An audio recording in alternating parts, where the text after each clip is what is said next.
Hello and welcome back to the channel. Now, there's been a lot of free agency crazy going on, and a lot of people who've done mock drafts in the past are now looking at their mock drafts and saying their whole mock drafts are screwed up because free agency is changing the needs of every team's. Now, I think I found a way that we can get around team needs being an issue and free agency won't mess up my draft. Now, basically, if you didn't catch my video, it was about a little less than a week ago. I did a video where I made a consensus top 50 player big board from all of the top analysts. Now, I have that 50 player big board, and what I'm going to do is I'm going to go through and what if every single NFL team in the draft went ahead and just drafted the best player available. They just followed the big board. They didn't have anything for position needs or anything. They just took the best player available according to the big board. So that's what I'm going to do today. We're going to follow the big board and see how the draft turns out. I have the big board right next to me, so let's go ahead and jump in. Number one, obviously still Trevor Lawrence, the consensus number one player on every single analyst's big board that I charted. He's probably going to go one in real life too. Not a lot of argument about that.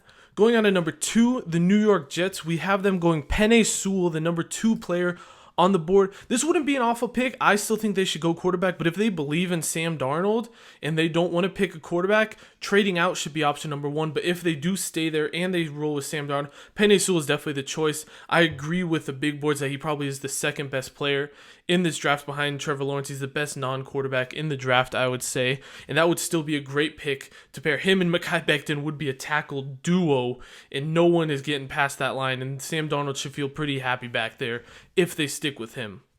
Moving on to pick number three, we have Ja'Marr Chase, the number three player on the big board, going to the Miami Dolphins. This is actually a pick that has been mocked a lot. It might actually happen. Get a great weapon down there for Tua Tagovailoa. This would be a great pick, like I said, happened already in a lot of mock drafts, so wouldn't be surprised if this actually happens. Going to number four, we have an interesting one. We have Kyle Pitts, the fourth player on the big board, best player available, going to the Atlanta Falcons. That would be another weapon just to throw into Atlanta, who already has tons of weapons with Matt Ryan diming out to all those guys with you got Julio Jones throwing Kyle Pitts in there, Calvin Ridley. I mean, that's a lot of weapons down there. That would be an interesting pick, and Kyle Pitts is that good that I don't think he's going to go for, but I wouldn't be shocked if he did somehow. Now, number five, we have an interesting one here. Number five is going to be Micah Parsons next up on the big board. That would be, it's a great fit. I think the Bengals definitely need a linebacker. Five is a little too rich for Micah Parsons in my mind, but it wouldn't be an awful pick. He's a great player. They definitely need linebacker. Definitely other places they can go in the draft, but Micah Parsons wouldn't be an awful pick. Now, just so you go out and check that other video if you want to see the big board that I am following. Just throw that in there. But right back into the draft, pick number six, another pick that's been mocked a lot. Jalen Waddle going to the Philadelphia Eagles. They definitely need a receiver. Jalen Waddle falls to them as the best player on the board at number six. Now, a lot of people are drawing comparisons to Rager, saying they would kind of do the same role. And yes, they would do the same role, but I don't think that's an awful pick for the Eagles because who cares if they do the same role? Jalen Waddle is, in this case, the best player on the board.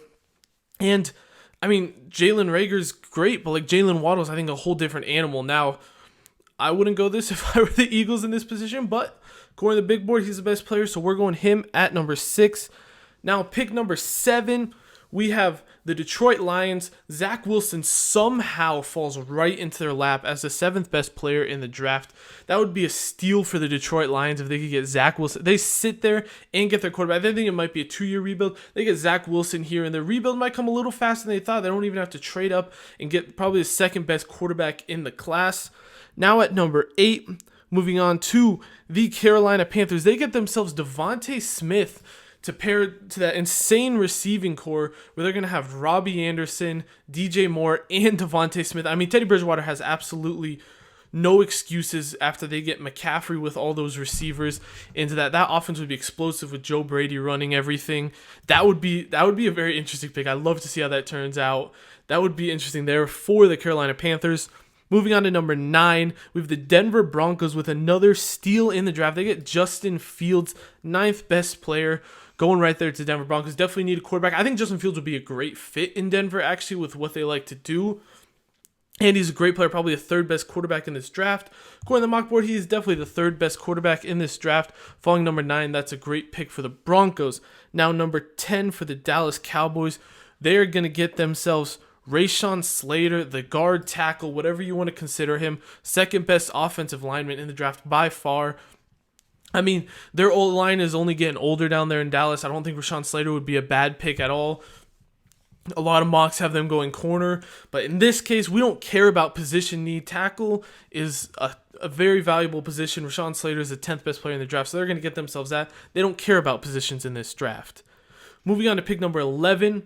Here we have the New York Giants getting yet another steal. Caleb Farley falls to the Giants at 11. They get arguably the best corner. I know when I was doing a lot of the big boards, Caleb Farley was the number one corner for a lot of the analysts over Surtain.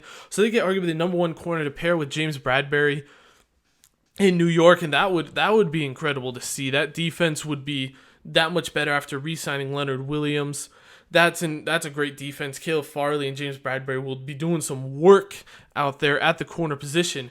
Moving on to pick number 12, the San Francisco 49ers get themselves the second best corner in the draft in Patrick Surtain. I think I actually had this in my last mock draft.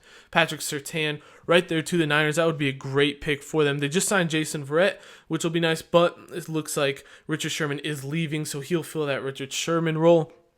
Obviously, he's not as good as Richard Sherman right now, but you hope that you can hopefully replace some of that production with Surtain there at 12. That's another great pick. Interesting to see the two corners coming off the board back-to-back in this.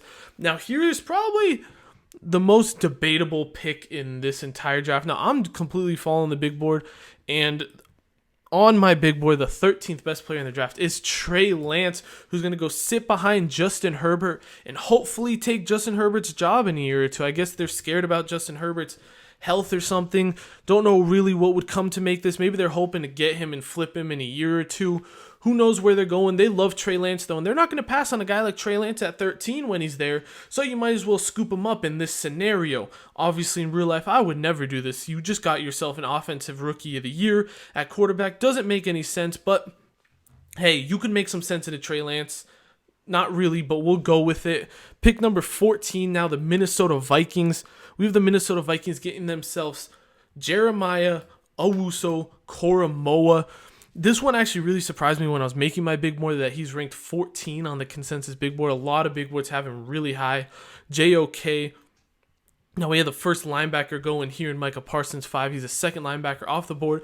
A lot more versatile. He played a little bit of almost a slot corner / nickel safety kind of role in college. So he's very versatile. It goes in there, pair him with Eric Kendricks and Anthony Barr, and that's a dynamic linebacker group. They just re-signed or extended Anthony Barr.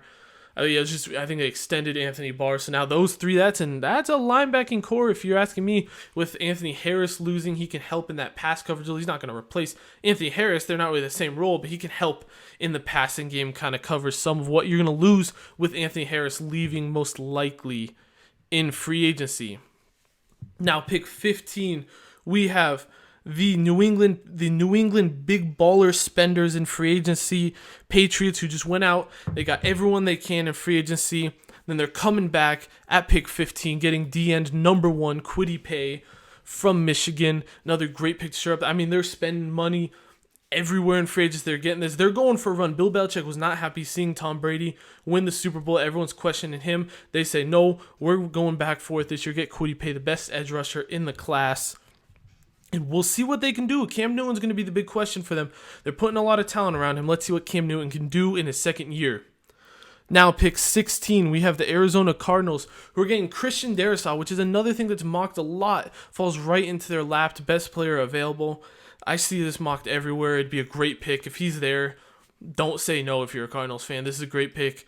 O-linemen aren't the flashiest picks, but you need them, especially when you got a young quarterback like Kyler Murray. Get yourself Christian Darrisaw, one of the best tackles in the class.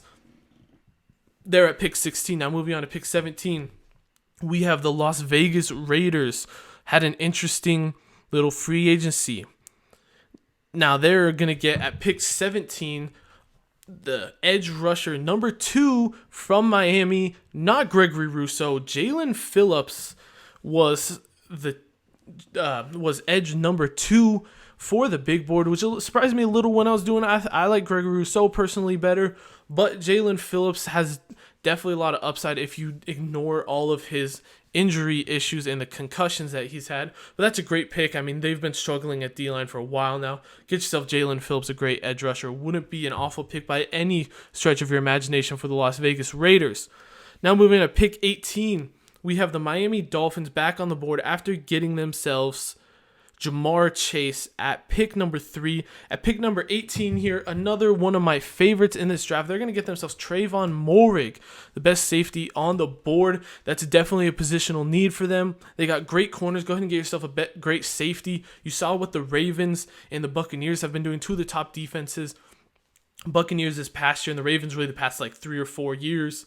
Is you just put tons into that secondary. You need to have a great secondary to stop all these great passing offenses. Trayvon Moore is going to do that for the Dolphins. I think that's actually a great pick. Don't think he'll actually go that high in the draft, but I wouldn't be upset. He's obviously, according to most of the analysts, he's on average the 18th best player in this draft, so obviously it's not a reach.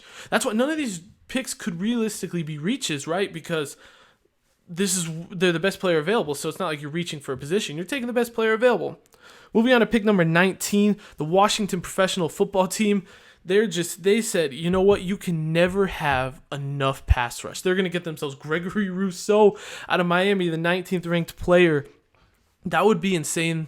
I assume if this happens, they move on from someone because they got Montez Sweat, Chase Young, Jonathan Allen, Deron Payne, Ryan Kerrigan. I mean, Gregory Rousseau can play. He's shown that he's great sliding into a 3 technique on the inside on some pass downs, kind of like what you see with a guy like Brandon Graham down in Philadelphia where they slide in on the passing downs to rush from the interior. He can definitely do that, but that's too much D-lineman. Someone's got to go if this happens, whether it's Montez Sweat, Kerrigan, Allen, one of those guys, because Deron Payne's the nose. Gregory Rousseau's not going to play that. One of those guys, probably not even Allen. It'd probably be one of the edge guys, but hey, you know what they say. You can never have enough pass rushing on your team D-line. One of the most valuable positions not named a quarterback on the football field.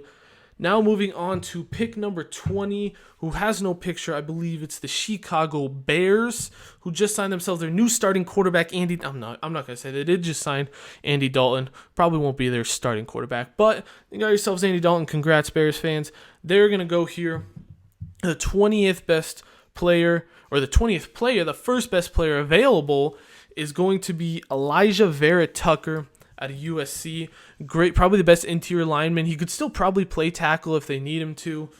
They really only have 2 good positions shirt up on that D-line, or on that O-line, in their center and guard. So add another guard. He can flex out to tackle if you need. That O-line definitely needs some help. And a guy as versatile as Elijah Vera Tucker would be great for the Bears, actually, I think, at 20. Now, pick 21, the Indianapolis Colts are going to get themselves a weapon on the outside. Not my favorite pick. Personally, wouldn't enjoy it. But Kadarius Toney going here at 21. Get yourself a playmaker. One of the best guys, probably maybe the best guy after the catch in the draft. I was surprised he was ranked this highly on the big board, but Colts give themselves an absolute playmaker to pair with Pittman. Wentz is going to have a couple targets to throw to. Kadarius Toney would be a great role for them. Wouldn't be too shocked if that did happen in the draft for the Colts. Now we're going to pick 22. We get the Tennessee Titans, who just released Adoree Jackson. Titans fans, let me know why. Don't really understand that one too much. But they're going to go ahead and replace Adoree Jackson with J.C. Horn, who is the 22nd ranked player on my big board. That'd be a great pick. I think J.C. Horn is cornerback number 3 on almost every single big board I'm looking at and positional rankings. So that'd be a great pick at 22, a steal for the Tennessee Titans. Moving on to pick 23, we have the New York Jets back up on the clock after getting themselves Penei Sewell at number 2 overall. They're going to go ahead and get themselves Zaven Collins, the 3rd linebacker taken in the first round already. Very versatile. He won the whatever the award name is for best linebacker of the year. They always got some different names. I don't know. The only one I really know is Biletnikoff for the receivers. But Zaven Collins, one of the best linebackers. He's very versatile, big athletic guy, kind of like a Tremaine Edmonds if you're looking at just build comparisons. They definitely need some linebackers. I don't know how happy they are with, I think it's Blake Cashman. I believe that's one of their linebackers. They obviously got C.J. Mosley coming back, but you definitely need another linebacker to pair with him. Zaven Collins, I think, would be an all right pick. He's a great player. Wouldn't be an awful pick there for the Jets. Now, the Pittsburgh Steelers at pick 24 get themselves the best running back on the board, which in this case is Travis Etienne, a complete playmaker for them. Can catch. He's one of the best receiving backs we've seen in a while coming out of college. He can do it all. He's fast. He can receive. He can run. Do whatever you want. That'd be a weird pick. I'm not a fan of running backs in the first round, but not an awful pick by any stretch of imagination. For the Steelers, now pick 25, we have running backs back-to-back. Najee Harris going to the Jaguars. James Robinson wasn't what they wanted as a 3-down back. They're going to Najee Harris as the power back. James Robinson slide to the kind of pass-catching back. We've seen running back by committee taking over the league lately, and that would be a nasty running back by committee for the Jaguars and would be pretty interesting to see how it all goes down. Now pick 26, the Cleveland Browns are going to get themselves another edge rusher. They're getting themselves Azeez Ojulari, the speed edge rusher out of Georgia. I think I had this, maybe not this exact pick. I've had this in a couple mocks I've done. They definitely could use some edge across from Myles Garrett. I've already talked about he's a great fit with Myles Garrett, just how they rush to even out the rush. So that would be a great pick, I believe, for the Cleveland Browns. Now moving on to pick 27 for the Baltimore Ravens. We're going to have them getting another linebacker coming off the board in Nick Bolton. Now this is a very interesting pick. You just drafted a linebacker in the first round last year, but you can never have enough linebackers, as they say, right? That's the saying. We're going to roll with it. Get yourself another linebacker. You can never have enough of any position on the football field. You just got to draft best player available. Don't worry about your needs. You fill those in free agency. Worry about the best player. Nick Bolton, is the best player available. So that's who they're going to snag up at 27. Now pick 28, we have the New Orleans Saints getting themselves another tackle, and they're going to be going Jalen Mayfield, another guy who's pretty high compared to what I saw him as. Some people have him as like tackle number 3 in some of their classes. So that's an interesting one. Definitely could use some, I guess, Ryan Ramczyk looks like he's staying. A lot of people thought he would leave for cap reasons. But don't know if they really need O-line if Ramczyk does indeed stay, which is looking like it. But you know what they say. You can never have enough O-line. Now pick 29, moving on to the Green Bay Packers. They're going to go ahead and get themselves DT number 1, Christian Barmore. That's a big slide for Barmore. I have him in the teens in my job. I think he's a really polished guy coming out of Bama. I think he's by far the best D tackle in this class. He slides all that in a 29. That's a great guy to kind of pair with Kenny Clark. Kenny Clark, your nose run stuffer. Barmore can play more of that 3 tech, kind of like a Josh Allen coming out. Not necessarily the same player, but play a similar role in the NFL. That'd be a decent pick there at pick 29. Actually, a great steal, I would say, for the Packers. Pick 30, we have the Buffalo Bills are going to get themselves Tevin Jenkins. That would be another incredible pick. One of the best tackles yet again in the draft. A lot of O-line coming down here, down the stretch, a lot of linemen. Tevin Jenkins, they definitely need O-line. O-line would be a great way for them to go, and Tevin Jenkins is the best available. So I actually really love that pick for the Bills, getting themselves Tevin Jenkins. Now moving on to pick 31, we have the Kansas City Chiefs, who say, you know what? You know what they say, you can never have enough receivers. They're going to sell Rashad Bateman, a lot of people's wide receiver number 4, and some people are less on him. He's definitely probably the best route runner and release guy in the draft. Doesn't have elite speed, but he's not bad at anything. He's good at basically everything. That'd be a complete change up from the kind of receivers that Kansas City have, and I think he'd fit very well in Kansas City. Don't think he'll fall, but you can never have enough weapons for Mahomes, and that's what Kansas City is doing. Getting Mahomes no excuses to go win another Super Bowl with Rashad Bateman at 31. Now pick number 32, last pick in the first round, the Tampa Bay Buccaneers. We are going to have the Tampa Bay Buccaneers with an interesting pick. Now they just extended Tom Brady, mostly to relieve some cap space, and you don't know why they want to relieve cap space is because they don't think Tom Brady has many years left. So what they want to do is get a guy to come in to replace Tom Brady in a couple of years, because Tom Brady's great, yes, but he's not going to be there forever, and they need to be successful once he's gone. So they're going to get themselves Mac Jones, QB number 5, I believe it is. QB number 5. Get yourselves Mac Jones in the draft. Back up Tom Brady. You know what they say. You never have enough quarterbacks. That is going to be the end of the mock draft. I follow the big board. If you haven't checked out, go check out my big board video. Wasn't the greatest video, but it was a very interesting idea. I love doing it and combining all this stuff to kind of see what all of the different analysts thought, and comparing all those to make an average consensus big board. I thought this was an interesting idea, seeing if everyone just picked best player available. A couple interesting picks with quarterbacks, with Mac Jones going here and Trey Lance going number 13. Let me know if there's any picks that you guys thought were just god awful or anything that you think was just interesting. I thought there were a lot of interesting picks, and it's cool to see if positions didn't matter, what would happen. Thank you guys so much for watching. Hopefully get some more videos out to you soon, and I'll see you guys in the next one.